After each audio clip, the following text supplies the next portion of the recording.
La enfermedad gestacional del trofoblasto es una patología que puede ser benigna o maligna. La benigna es lo que conocemos como mola hidatidiforme y la enfermedad maligna se clasifica en dos grupos, la metastásica y la no metastásica.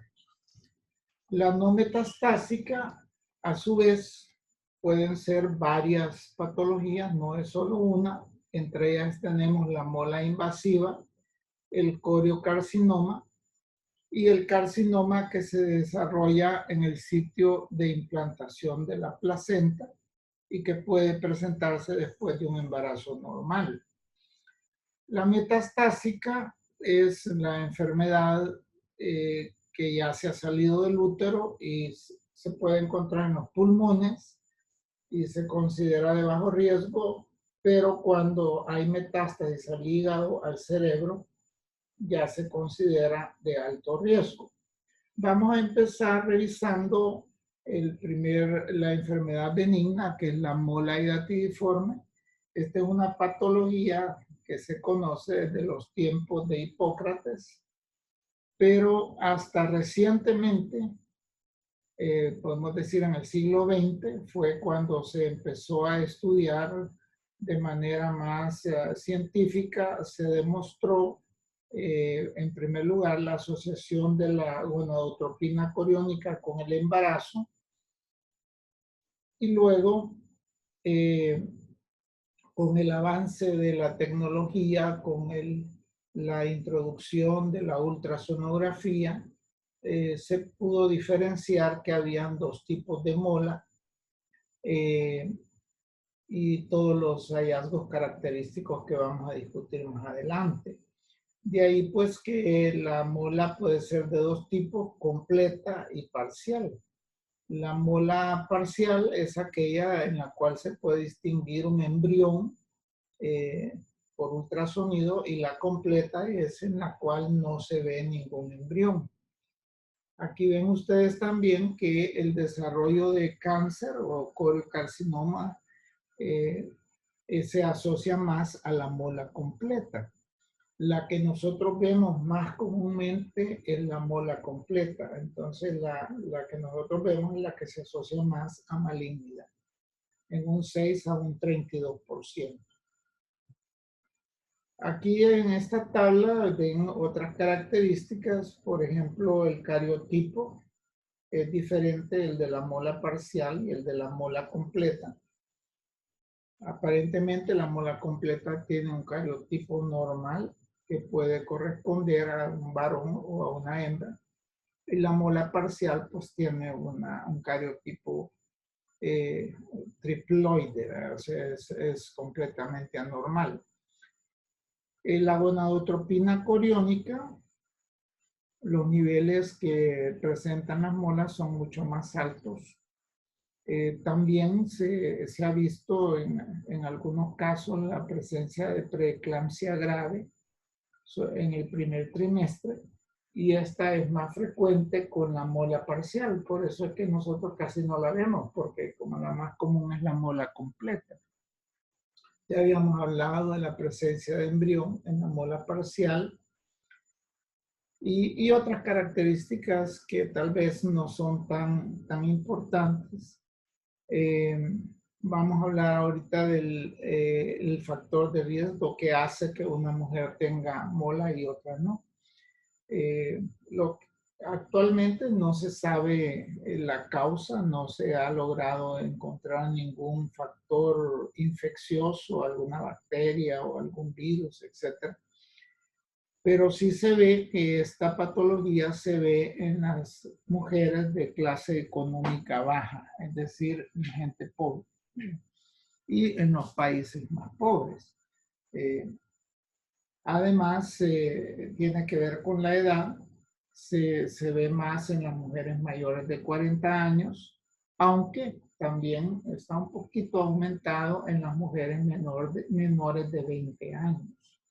Y hay algo de herencia, porque los antecedentes familiares también son un factor de riesgo y también propio. Si una mujer ya ha tenido una mola diatiforme en un embarazo, tiene más chance de tener otra mola en otros embarazos que una mujer que no ha tenido ninguna mola.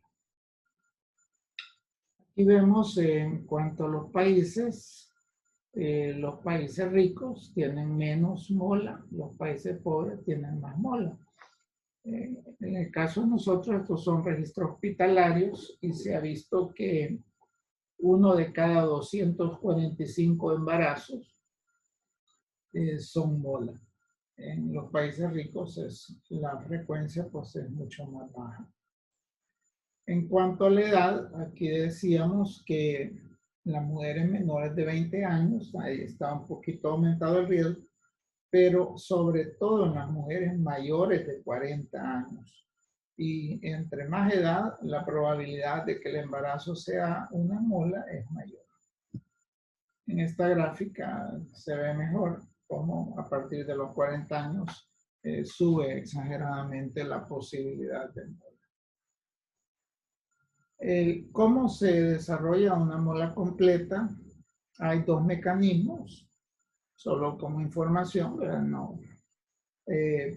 Como ustedes ven, el material genético procede en este caso, procede solamente del óvulo, ya que aunque el óvulo procede solamente del espermatozoo, el óvulo fecundado, aparentemente el material genético de origen materno se pierde y es solamente el material genético del espermatozoo el que da origen a la mola. Este otro mecanismo, un poquito más complicado, donde un óvulo es fecundado por dos espermatozoos y podría explicar la triploidía de la mola parcial. Pero en fin, vean, esto son detalles, pero es bueno verlo pues, para que vean cómo se ha estudiado esto ya a profundidad. Les voy a presentar algunos datos del registro de molas del hospital antiguo del Ministerio de Salud, que ya no está en funcionamiento, que se le llamaba Hospital de Maternidad, donde yo nací en 1956, y le dieron el nombre del doctor Raúl Argüelles Escolán, hace más o menos como unos 15 años, en honor pues, a este ginecólogo que fue maestro, ¿verdad? Entonces, desde 1964 se empezó el registro de esta patología en este hospital. Se utilizaba el método de la doctora Delves, ¿verdad? Que en el Johns Hopkins ella empezó a medir la gonadotropina coriónica utilizando ratas inmaduras de 21 a 23 días. Se les inyectaba 3 veces al día por 2 días a diferentes ratas, diferentes diluciones del suero de la paciente. Luego se sacrificaban las ratas y se pesaba el ovario 72 horas después.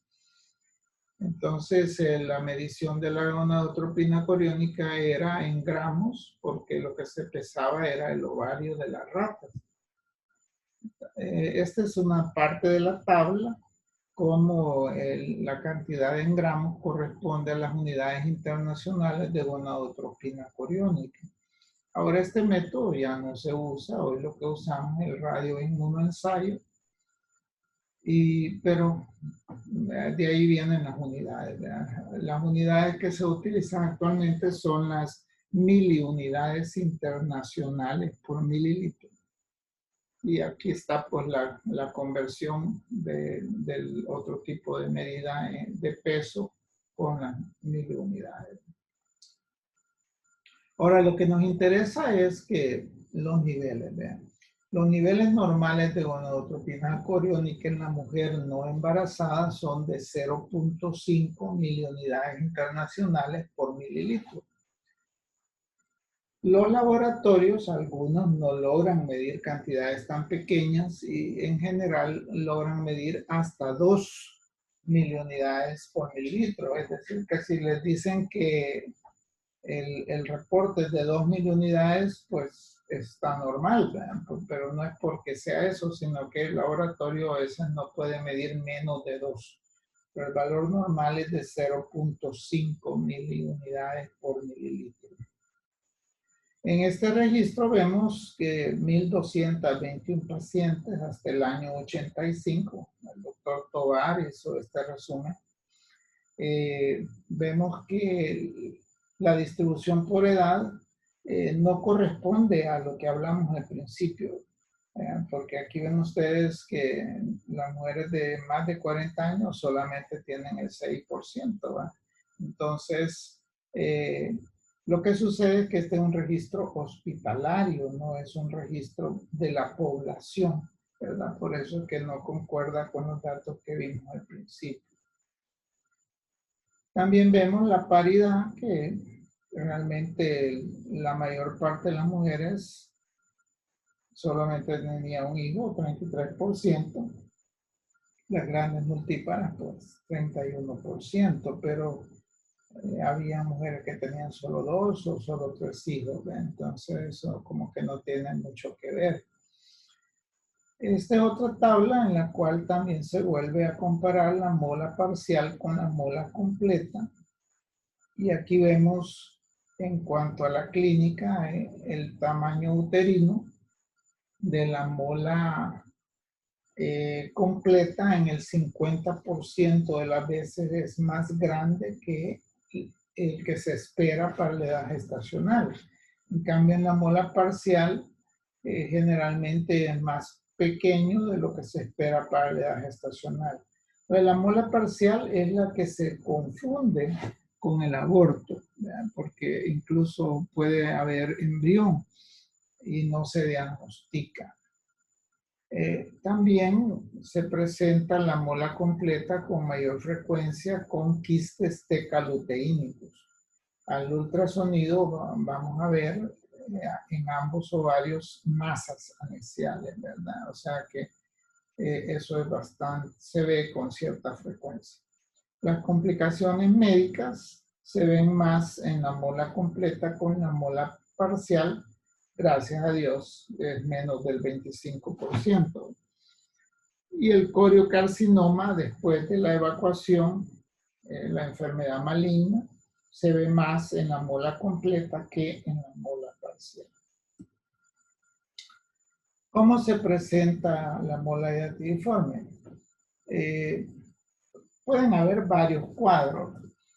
El más común es la mujer que viene con un útero gigante, un útero enorme comparado con lo que debería ser para la edad gestacional, sin latido fetal, por supuesto. Entonces, un útero grande, sabemos que el latido fetal se logra escuchar a las 16 semanas con el aparato de efecto Doppler en el embarazo normal. Entonces tenemos un útero mayor de 16 semanas y con el Doppler no le escuchamos el latido fetal, debemos pensar en una mola. Si tenemos un útero más grande de lo que debería ser para la edad gestacional, también debemos sospechar que es una mola. Y por último, otra de las características es que el sangramiento se acompaña de ciertas vesículas pequeñas, como uvitas chiquitas, racimos de uvas pequeñas, que son característicos de la mola hidatidforme. El sangramiento puede ser severo debido a que el útero alcanza un tamaño bastante grande. Por último, esta patología se asocia a niveles anormalmente altos de gonadotropina coriónica. En el diagnóstico diferencial de todas estas patologías de las que hemos estado hablando, el aborto, el embarazo ectópico, la mola, apendicitis más embarazo y tumor ovárico, vamos a hacer uso de ciertas herramientas de diagnóstico. Parte de la historia, el examen físico, la gonadotropina coriónica cuantificada, el ultrasonido. Esos son los elementos que nos van a ayudar a diferenciar y hacer diagnóstico diferencial. Entonces, la gonadotropina coriónica, cuando está más elevada de lo que se espera para la edad gestacional, nos debe hacer pensar en una mola hidatidiforme. Bien. Los quistes ováricos también son propios de la mola, no se ven en el aborto, no se ven en el embarazo ectópico, va a ser unilateral, en la mola es bilateral. Debido a los niveles altos de gonadotropina coriónica, algunas pacientes presentan exceso de vómitos, o sea que los vómitos normales del embarazo se ven exagerados. Y ya decíamos que también puede haber preeclampsia en el primer trimestre. El útero, en realidad, estos son los valores de los porcentajes del tamaño uterino, pero para fines prácticos vamos a decir que la mitad de los casos de la mola tienen un útero mayor que lo que se espera para la edad gestacional. Y la otra mitad se reparte, vamos a decir un 25% cada uno para ser más fácil de recordar, que va a estar igual o va a estar menor que la edad gestacional. Entonces 25% vamos a decir que está igual y 25% que está menor que lo que se espera para la edad gestacional para fines prácticos. Esto es importante porque cuando tenemos una paciente con un diagnóstico de mola hidatidiforme, es importante decidir si esta paciente es un caso de alto riesgo o de bajo riesgo. ¿Riesgo de qué? Riesgo de complicación. Complicaciones médicas y complicaciones de malignidad, de cáncer posterior a la mola. ¿Cuáles son las pacientes que presentan más riesgo? Las que tienen útero más grande que lo que se espera para la edad gestacional, los que tienen títulos altísimos de gonadotropina coriónica antes de la evacuación, antes del legrado, succión, y las que presentan quistes tecaluteínicos. Esto casi nunca lo hacen los clínicos, pero hay que hacerlo. Es clasificar la paciente si es de alto riesgo o de bajo riesgo. ¿Por qué? Porque la paciente de alto riesgo va a necesitar una vigilancia mayor. Porque las complicaciones pueden ser mortales. Estas pacientes pueden tener, aparte de lo provocado por la hemorragia, que es la anemia, shock hipovolémico, presentan más hiperemesis con deshidratación, desequilibrio hidroelectrolítico. Pueden presentar preeclampsia. Ya habíamos hablado en la clase de ciclo menstrual que la gonadotropina coriónica y la hormona estimulante del tiroides tienen una cadena alfa similar, por lo cual la gonadotropina coriónica puede estimular la producción de T3 y T4 y causar una tormenta tiroidea, una tirotoxicosis con una taquicardia que puede llevar incluso a la insuficiencia cardíaca y a la muerte de la paciente si no se diagnostica y no se prevé, ¿verdad? Aunque el porcentaje en que se presenta es bajo, pero es un problema bastante serio, ¿verdad? Luego tenemos la infección que se asocia pues, a todo tipo de aborto o de patología intrauterina. Algunas pacientes presentan embolismo pulmonar asociado al trofoblasto, o sea que a través del sistema venoso el trofoblasto puede migrar a tapar las arterias pulmonares y causar una insuficiencia respiratoria severa. Entonces, estamos hablando ya de una paciente que se puede morir, ¿verdad? Que va a necesitar cuidados intensivos, un respirador de volumen con PIP, ¿verdad? O sea, cuidados ya extremos, ¿verdad? Y los quistes tecaluteínicos, que son complicaciones, pero generalmente no causan mayor problema. aunque se pueden retorcer también. Hay las complicaciones severas que se ha visto en el 25% de los casos con úteros mayores de 14 semanas. Son la tirotoxicosis, la insuficiencia respiratoria severa, preeclampsia grave, shock severo, sepsis, insuficiencia renal y coagulación intravascular diseminada.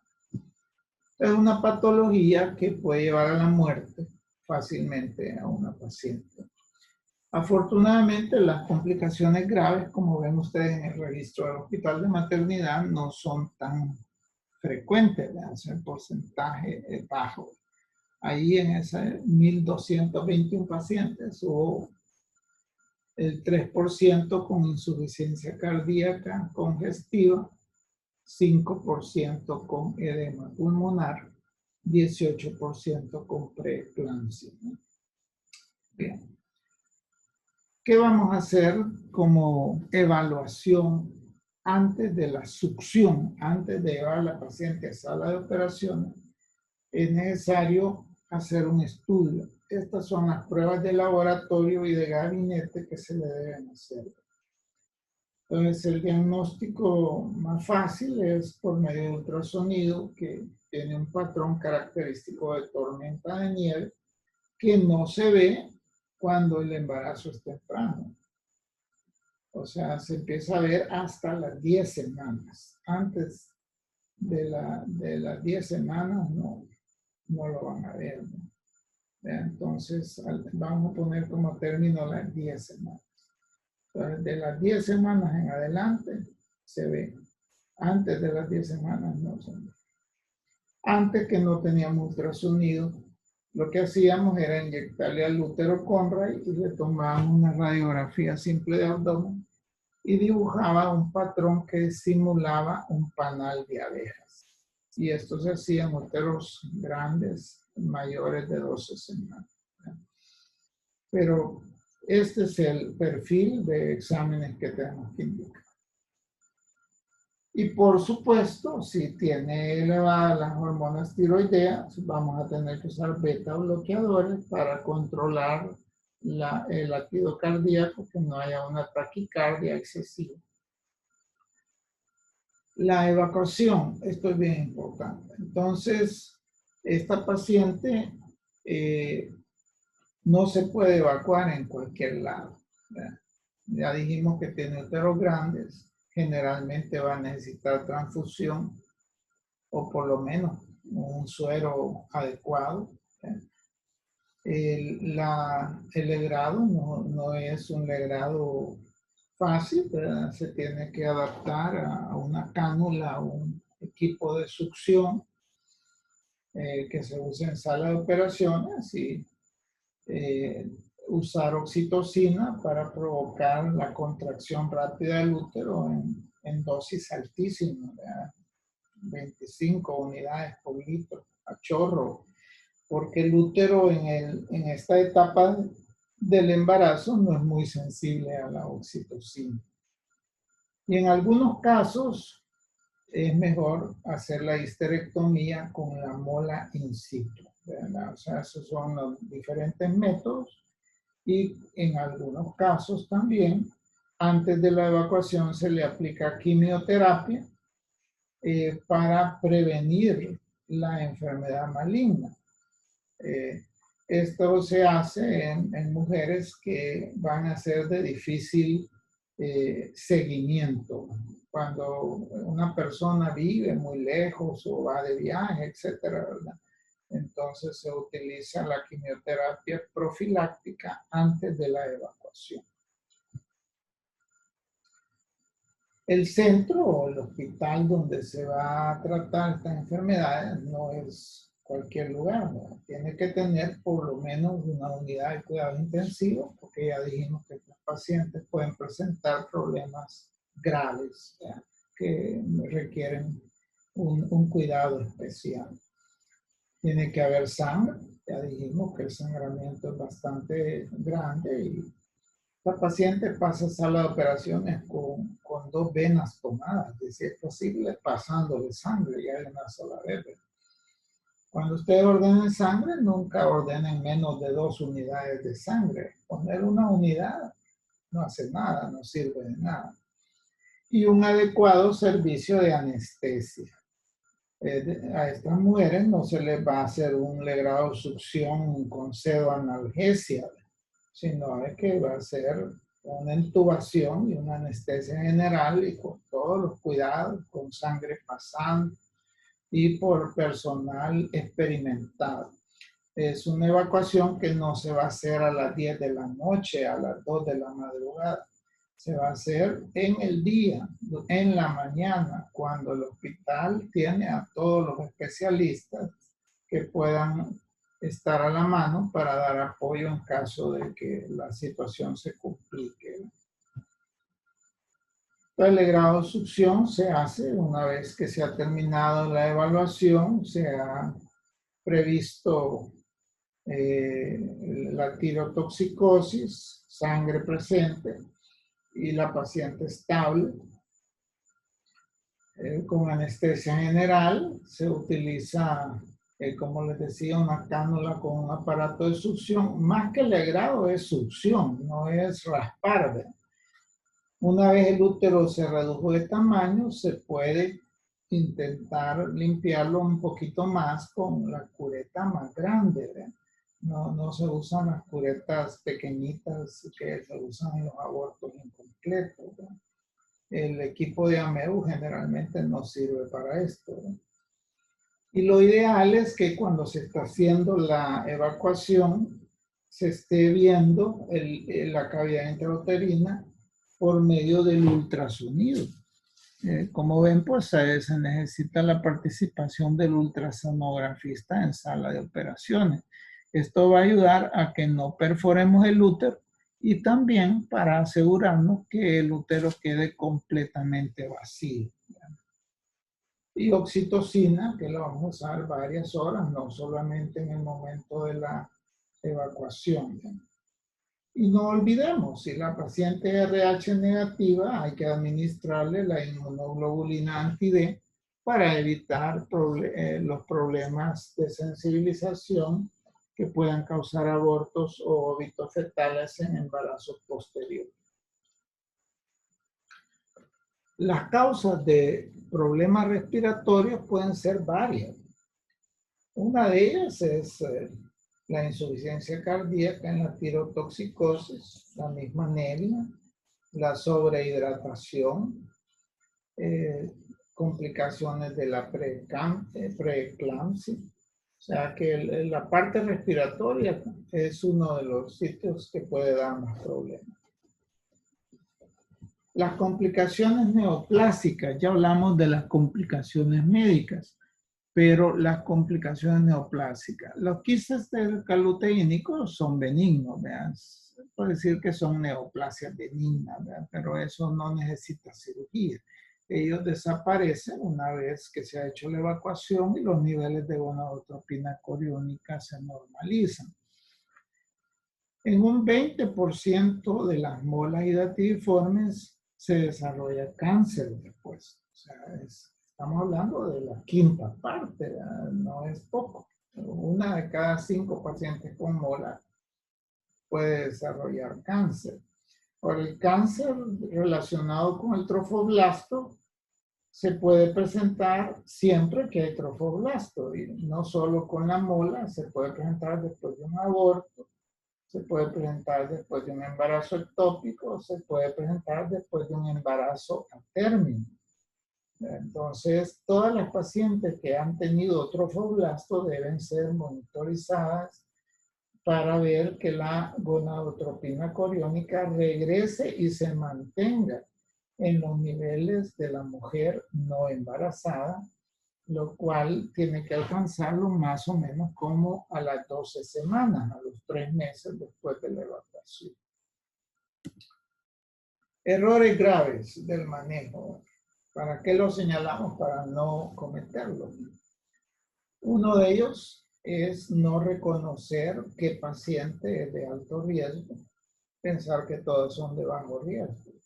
Y por lo tanto no darle la atención, la vigilancia y el tratamiento especial que necesitan las pacientes de alto riesgo. Y la otra que no medir la gonadotropina coriónica antes y después de la evacuación. Si no la medimos antes, entonces no vamos a tener un parámetro para saber si la gonadotropina coriónica está bajando o está igual o está subiendo. Otro error es cuando la paciente se complica, pues no darle los cuidados que necesita, ¿verdad? Eso es obvio, ¿verdad?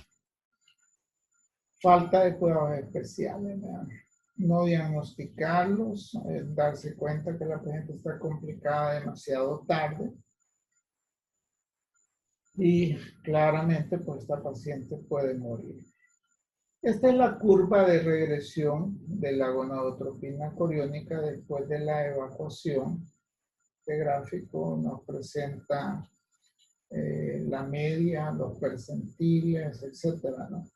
Ahora ustedes ven que hay una línea que ha sido pintada encima de la curva normal, ¿no? Entonces esa línea nos está indicando un caso particular de una mujer de 27 años con una mola y cómo fue disminuyendo los niveles de gonadotropina coriónica. Entonces, lo importante es que sigan disminuyendo, no exactamente que se encuentre en los niveles que presenta el gráfico. El problema es que deje de bajar y se estacione, o incluso que no solo se estacione, sino que empiece a subir. Eso nos está indicando que la paciente ha desarrollado una enfermedad maligna, un coriocarcinoma, que debe ser tratado ya oncológicamente. De eso vamos a hablar después. Entonces, para poder diagnosticar que la mujer ha desarrollado una enfermedad maligna, hay que seguir estos pasos, ¿verdad? Estos 6 pasos. ¿Qué es lo que vamos a hacer? Durante un año, a esta paciente se le va a estar vigilando.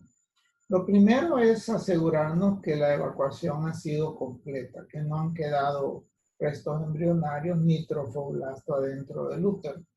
¿Eso cómo? Por ultrasonido. Entonces, ya hablábamos de la ultrasonografía durante el legrado para asegurarnos que se limpie bien y que se termine el legrado una vez que ya no hay nada que limpiar. Otra sería, si no hicimos esto, hacerle un ultrasonido el siguiente día después del legrado. Y si hay restos, pues necesariamente va a haber que hacerle otro legrado a la paciente, ¿verdad?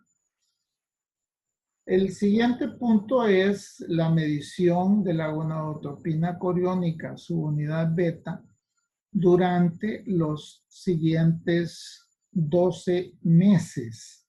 Al principio lo vamos a hacer bastante frecuente, semanal o por lo menos quincenal. Y una vez que se normaliza, empezamos a hacerlo mensual, ¿verdad?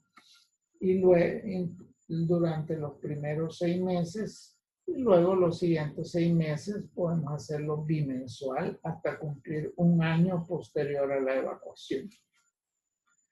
Además, esta paciente hay que estarla examinando cada mes, fíjense, por 6 meses y luego cada 2 meses. ¿Qué es lo que vamos a buscar? Vamos a buscar la involución uterina, que debe de cumplirse a los 3 meses, la desaparición de los quistes tecaluteínicos. Vamos a revisar la vagina, que no haya metástasis del coriocarcinoma debajo de la uretra, que es el sitio donde generalmente aparece. Los pulmones que estén limpios. Vamos a hacerle una radiografía de tórax también cada 3 meses para asegurarnos que no aparezcan metástasis. Y otra cosa importante es que esta mujer no puede salir embarazada durante todo el año. Por lo tanto, va a haber que usar un método anticonceptivo eficaz. Lo más eficaz, pues, inyectado cada 3 meses.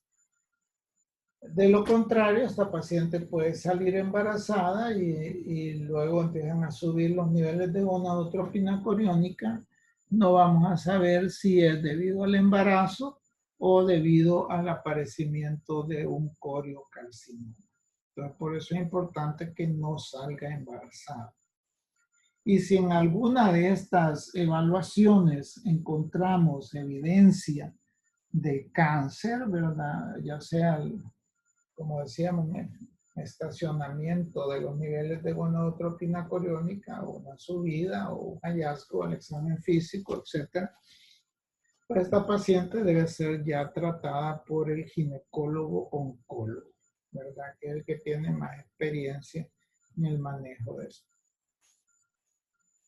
A las 10 semanas posterior a la evacuación, se espera que el útero se haya reducido de tamaño al tamaño normal antes del embarazo, hayan desaparecido los quistes tecaluteínicos, la gonadotropina coriónica se encuentre en niveles bien bajos de 4.000 unidades o menos. Se sabe de que esto puede prolongarse, puede ser que llegue hasta las 14 semanas y la gonadotropina todavía no haya llegado a los niveles de la mujer que no está embarazada. Lo importante es que no deje de bajar, ¿verdad? Eso es lo importante, que en ningún momento se estacione y por supuesto que no empiece a subir. La radiografía de tórax tiene que estar negativa y al examen físico no hay metástasis en la vagina. Eso es lo que esperamos en una paciente que va bien, ¿verdad? Que no ha desarrollado coriocarcinoma. La vamos a seguir vigilando durante un año. Al año, si todo está bien, ya puede salir embarazada otra vez. Aquí tenemos un algoritmo. El lado derecho es la parte normal y el lado izquierdo, donde está esa línea roja, es el desarrollo del cáncer. ¿Verdad? Entonces, una paciente que se le ha hecho ya la evacuación, que se le está haciendo todos los exámenes que ya mencionamos, que todo está negativo, tiene que seguir, ¿verdad?, durante un año con esa vigilancia. Pero si en algún momento los títulos de gonadotropina coriónica se estacionan durante 3 semanas o empiezan a aumentar durante 2 semanas seguidas, o ya pasó el tiempo, 3 meses que dijimos, ¿verdad?, que ya debe haber regresado a lo normal y no ha regresado. Aquí en esta lámina pone 6 meses, ¿verdad? O sea, lo pone un poco más flexible. Pero lo normal es que a los 3 meses ya los niveles de gonadotropina hayan alcanzado el valor de la mujer no embarazada. Entonces, si ocurre esto, ¿verdad?, de que no han bajado o dejan de bajar o empiezan a subir, esa paciente pues tiene que ser referida al ginecólogo oncólogo. Este va a hacer una evaluación completa, va a mandar un TAC cerebral, un ultrasonido hepático, la radiografía de tórax o el TAC torácico. Va a evaluar también a nivel pélvico por medio de ultrasonido. Va a medir los niveles de gonadotropina y va a clasificar a la paciente si es de buen pronóstico o de mal pronóstico, si es una enfermedad metastásica o no metastásica. Y de acuerdo a eso, pues va a decidir el tratamiento que le va a aplicar. Ahora bien, la mola hidatidiforme es un embarazo, sobre todo la completa, ¿verdad?, en la cual no hay embrión, que todo ese tejido anormal que llena la cavidad uterina no es otra cosa más que una placenta degenerada. Eso es, ¿verdad? Entonces, histológicamente se caracteriza por edema, degeneración hidrópica, falta de vascularización y una hiperplasia y atipia del tejido trofoblástico. Esas son las 3 características patológicas, histológicas de ese tejido. Bien, vamos a hablar un poquito más de la enfermedad maligna. ¿Por qué? Porque pues mortal, ¿verdad? Pues una enfermedad que puede matar a la paciente. Ya hablamos anteriormente de cómo diagnosticarla e incluso cómo prevenirla. Hasta hablamos de histerectomía con mola in situ en mujeres que ya tienen 40 años, mujeres que ya tienen, no desean hijos o mujeres de alto riesgo, ¿verdad? Todo eso hay que considerarlo porque lo mejor es evitar el cáncer, ¿verdad? Entonces, si la paciente ya no desea hijos, lo más lógico es hacer una histerectomía, pues, ¿ya? Y se puede hacer con mola in situ, ¿verdad? Si técnicamente es posible, ¿verdad? La otra cosa es que las pacientes que con enfermedad ya maligna, pues lógicamente la histerectomía es la indicación, ¿verdad? Pero en algunos casos tenemos pacientes con enfermedad maligna, pero que no tienen hijos. Entonces a estas se les puede aplicar quimioterapia y ver pues si se le puede salvar el útero, ¿verdad? En algunos casos se logra, ¿verdad? Aquí tenemos la clasificación total, vean, la enfermedad maligna puede ser metastásica y no metastásica. La no metastásica, como ven, pues puede ser la mola invasiva, que tiene un tratamiento distinto al coriocarcinoma, y los tumores que se originan en el sitio de implantación de la placenta en los embarazos de término. Como ven, pues esta enfermedad maligna se puede desarrollar después de un embarazo normal, no solamente después de una mola. Y la metastásica, que puede ser pues, a pulmón, cerebro o a hígado. Bueno, clínicamente, ¿verdad? ¿Qué nos va a hacer sospechar que la paciente ha desarrollado un cáncer? La subinvolución uterina, la falta de reducción del tamaño del útero, una mujer que ha tenido un parto a término, que presente una hemorragia puerperal tardía. Ustedes saben que la hemorragia posparto, la más común es inmediatamente después del parto, en las primeras horas después del parto. Si una mujer ya tiene 15 días o 3 semanas de haber tenido un parto y está sangrando, debemos sospechar que tiene un coriocarcinoma o un cáncer del sitio de implantación de la placenta. Falta de descenso de los niveles de gonadotropina coriónica, como decíamos, ¿verdad? 3 semanas que se estacione o que empiece a aumentar durante 2 semanas seguidas en una paciente a la que se le ha hecho un legrado succión por mola. O pacientes que tengan niveles altos de gonadotropina coriónica después de la evacuación, ¿verdad? Que aquí de 6 meses, pues ya decíamos que normalmente a los 3 meses ya tiene que haber alcanzado los valores normales. ¿Verdad? Ahora, si los niveles de gonadotropina están altos, se puede deber a un nuevo embarazo, ¿verdad? O sea, que la paciente no hizo caso o no se le dio los anticonceptivos eficaces para que no saliera embarazada durante el año de vigilancia.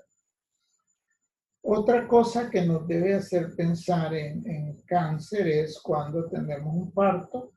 Y, a todos nos han enseñado que hay que revisar la placenta, pero casi siempre lo que revisamos es que esté completa, que no le falte ningún cotiledón.